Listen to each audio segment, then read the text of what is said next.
I am Coach Jay. I am not only a certified betrayal trauma practitioner, but also an intrapersonal relationship coach. And what that means is I help people have a better relationship with themselves, because I always say the tone and standard in which you have the relationship with yourself sets the tone and standard for all of else. I botched that, but you get what I'm saying. All right, so I always like to start my class with a corny dad joke, and this is today's. What is a geologist's favorite music genre? Rock. What else? Ba-dum-bum. If you can take 2 deep breaths with me, it could be in through the nose, out through the mouth. And you can close your eyes or keep them open, whatever you're comfortable with. One more time. Breathing nice and slow tells our nervous system that all is good in the hood, and we can be calm, cool, and collected and get ready to hear what's being said. All right. So today I'm going to be talking a little bit about forgiveness. We all have heard forgiveness thrown around 1,000 times. This is just another perspective. Forgiveness, as research shows, can improve our mental health by reducing anxiety and depression. It also lowers our risk of developing coronary heart disease, which is linked to anger and hostility. And that's not all. Researchers say that forgiveness can benefit our physical and mental health in various ways, including lowering chronic stress, boosting our self-esteem, strengthening our immune system, and so much more. All of these benefits sound great and all, but forgiving someone is not always easy, as I'm sure we all know, especially if they hurt us deeply and what we consider deliberately. So how can we forgive someone when it's virtually impossible at times? I just want to go through probably about 10 different techniques. If you get something out of all of them, wonderful. None of them, maybe I got you to think. If you get something out of one of them, I did my job. Number 1, know that forgiveness, like happiness, is certainly a choice. It's easy to blame others for our unhappiness, especially those who have hurt us. After all, they're the ones who cut us open and then poured salt all over our wound.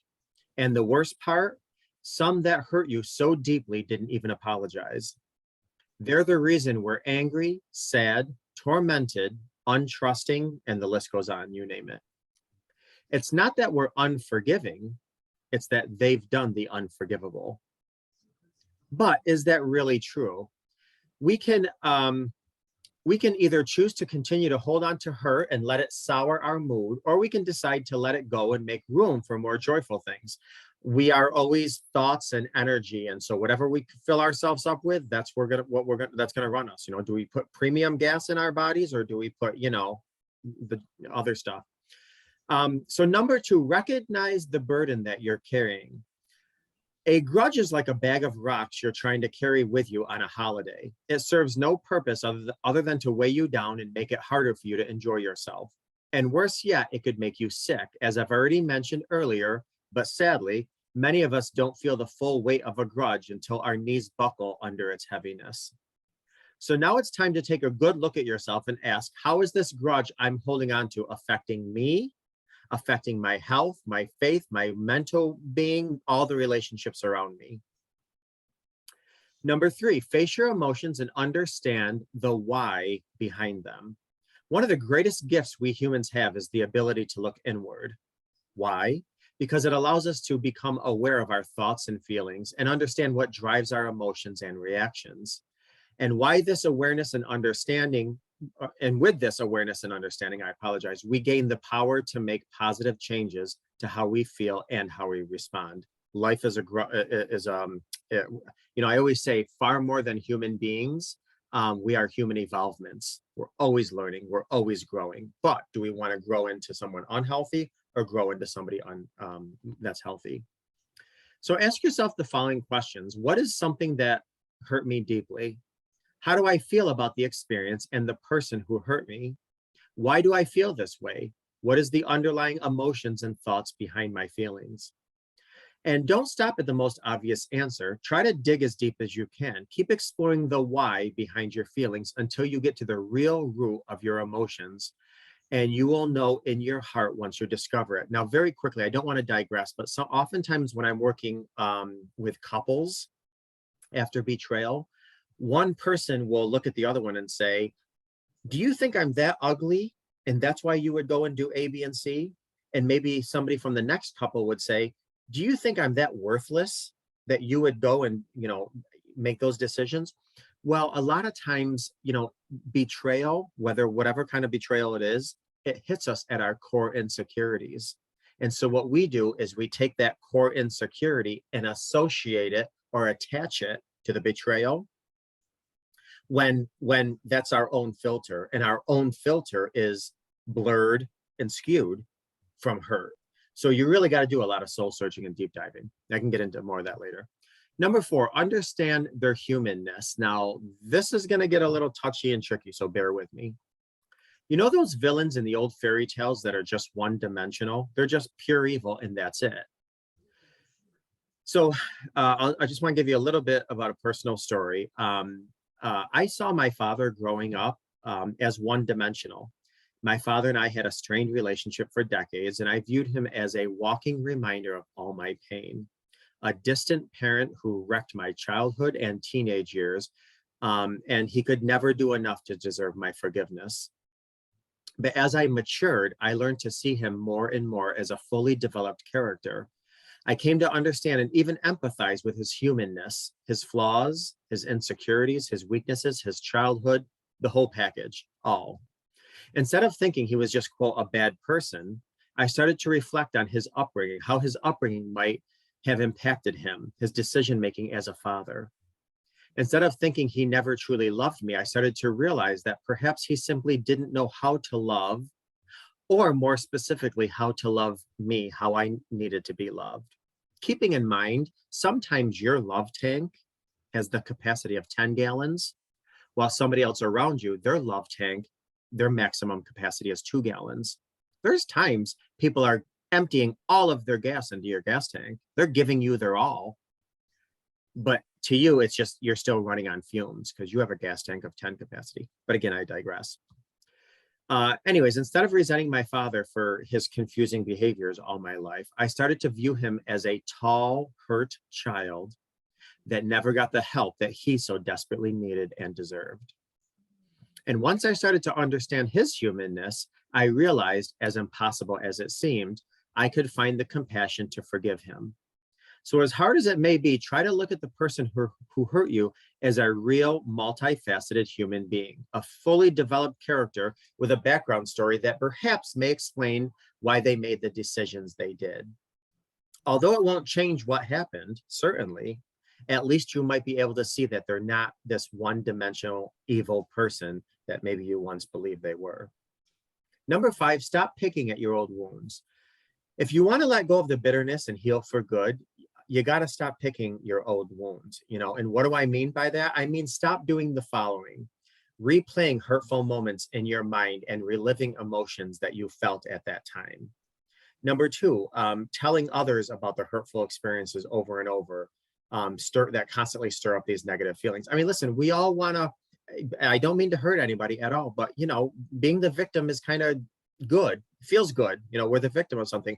So what we want to do is we want to tell somebody over and over, can you believe this, and can you believe, and then we get the sympathy and we get the the sad faces, and we kind of feel like validated or something. But is that are we the victim or the victor? Do we want to live in our pain or our power? Because we can't live in both worlds.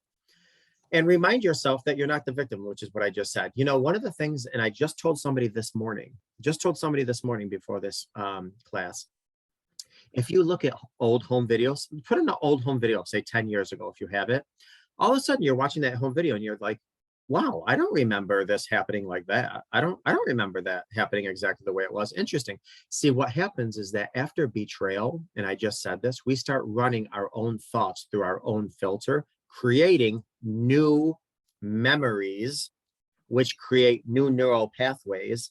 Come to find out, it's not even accurate, which is why you got to be careful with association. Somebody didn't betray you because you're worthless. Somebody didn't betray you because you're ugly.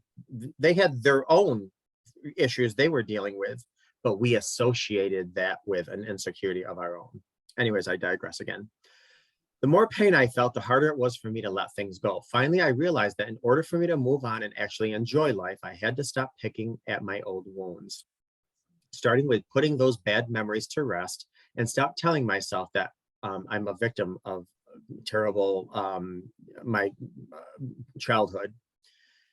And when I did, the pain subsided until at last I could let the past go. So if you have the habit of picking at your old wounds or pain shopping or going over your story 1,000 times, and this could be difficult if you have OCD or PTSD or especially ADHD. But I'll get into that another time. So let yourself heal. Let yourself heal by stop doing all those things I mentioned. Number 6, strive to become a bigger container. No, I don't mean gain weight. Allow me to share a quick story. A master once wanted to teach his apprentice a lesson about peace. So he wanted to teach him about peace, compassion, forgiveness, understanding. So one day he asked the apprentice to get a handful of salt, mix it in a cup of water, and then take a sip. The apprentice grimaced after he tasted the water. Ah, it's so salty. Next, the master asked the apprentice to put an equal amount of salt in the nearby lake. Once the salt dissolved in the lake, the master told the apprentice to drink from the lake. Do you taste salt this time? The master asked the young man. No, the apprentice replied. I don't taste salt at all. The water tastes actually refreshing. But the amount of salt didn't change. So how could the water be undrinkable in a cup of water, yet become refreshing in a lake? Well, here's why. After thinking for a moment, the apprentice says, because of the size of the container increased. So your container has to increase. So you see, the problem is not the amount of salt necessarily, it's the container.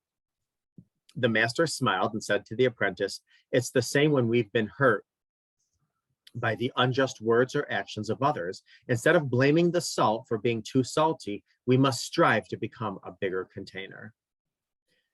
So how do we become a bigger container? By cultivating a spirit of gratitude. Now, I'm going to tell you something. About 2 years ago, I took a course at UC Berkeley in the science of happiness. And do you know, one of the #1 links to happiness was gratitude.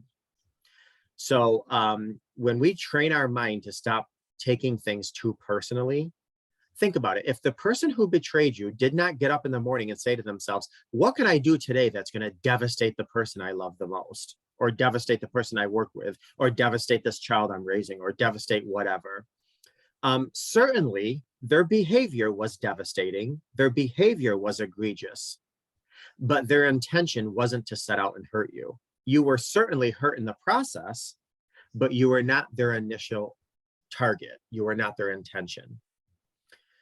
Okay, 7, I think I beat that horse enough. 7, remind yourself what really matters. What's important to you?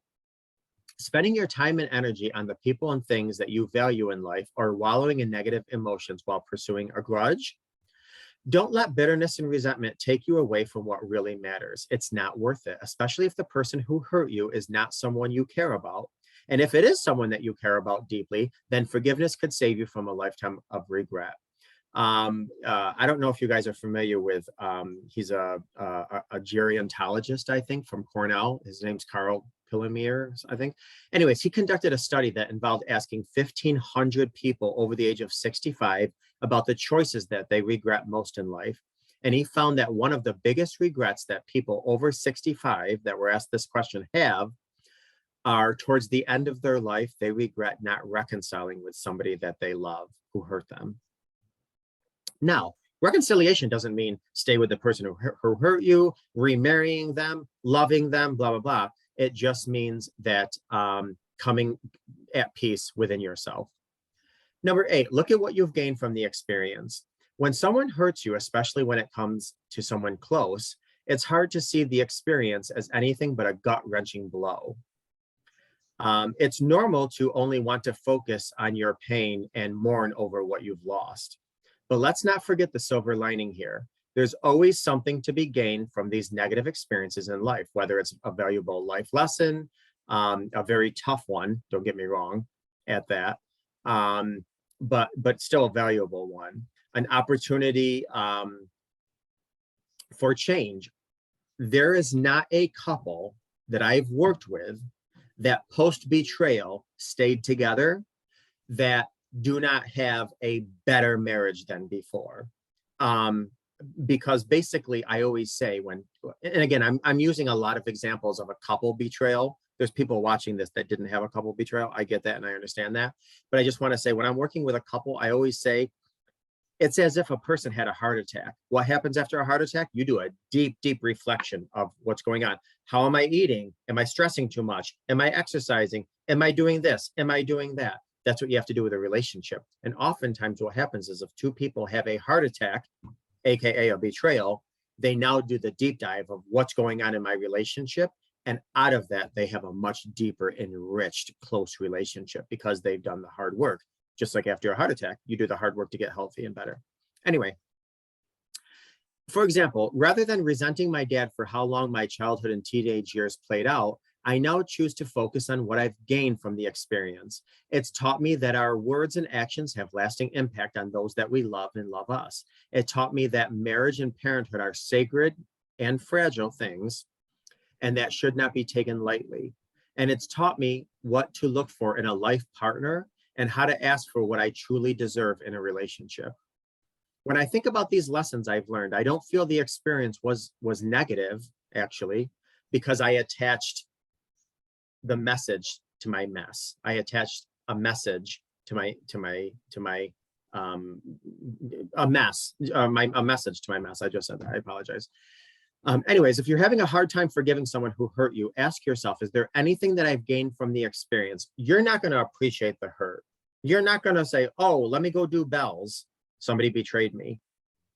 But like Viktor Frankl, who was in the Holocaust, Corrie ten Boom, who was beaten and severely raped in concentration camps, Nelson Mandela, who was unjustly jailed for decades. If you don't attach purpose to your pain, you're always going to live in jail. Number 9, let time do its magic. You've heard the saying, time heals all wounds, right? Okay. It may sound cliche, but there is some truth to it. It's not really the passage of time that helps mend our emotional wounds. The healing powers come from the way our brain works. First of all, our memories naturally fade over time. You simply won't remember every hurtful word or action someone said or done. And even if you do remember it, you may not remember the experience exactly how it happened. And that's because our brains are constantly reconstructing how we remember our memories. And I was just saying this, if you watch old home videos, you're like, wow, I don't recall it happening like that. That's interesting. And again, after we are betrayed, our amygdala is all dysregulated, our nervous system is hijacked, our brain is complete, and so our filter is all skewed. And when we run certain things through our own skewed filter, we start remembering things incorrectly, which aren't healthy for our healing. Anyways, the good news is we don't always have to reconstruct our negative memories in a negative way. Time does give us the space we need to let emotions diffuse and see the experience from multiple angles. Time also allows us the opportunity to put things in perspective. What happens at the moment in time may appear large and all-consuming at the moment, and a lot of times that's because we don't have the tools, the wherewithal, the resources until we learn from that experience. But it will most likely appear much smaller and insignificant when compared to decade or years later, months later, whatever. Like I said, when you have gained the tools to deal with this. The last one I just want to say is your rules of engagement. One common misconception people have about forgiveness is that you have to forgive someone who's hurt you. Then you might as well let them walk all over you because they'll just keep hurting you all over and over again. Absolutely not. Forgiving someone does not mean you have to let them keep hurting you or that you're a doormat. It doesn't even mean you have to reconcile with them. You can love somebody from a distance, but forgiveness is setting yourself free. It's cutting the chains off of your ankles. It's not drinking poison anymore, expecting them to feel it. So first of all, you can forgive someone and go your separate ways. There's nothing wrong with keeping your keeping your distance from people who bring negativity into your life or negative energy. And if you do decide to keep them close or reconcile or what have you, it's important to set rules of engagement. What behaviors are okay? What do you need from them in order to feel emotionally safe around them? And what's going to happen if they deliberately hurt you or break your trust again? There are rules to relationships, period. All important things to think about and bring out into the open and discuss moving forward. And this is whether you are reconciling, divorcing, all types of relationships have their boundaries, their rules, things like that. I'm all for giving people the benefit of the doubt, but I also believe that if someone breaks my trust, the onus is on them to earn it back. And before that trust is built, you bet I'm going to set some ground rules. I'm going to set some boundaries, some expectations, and trust is no longer given blindly, but trust must be earned. So basically, you are no longer going to trust blindly, you're going to trust wisely.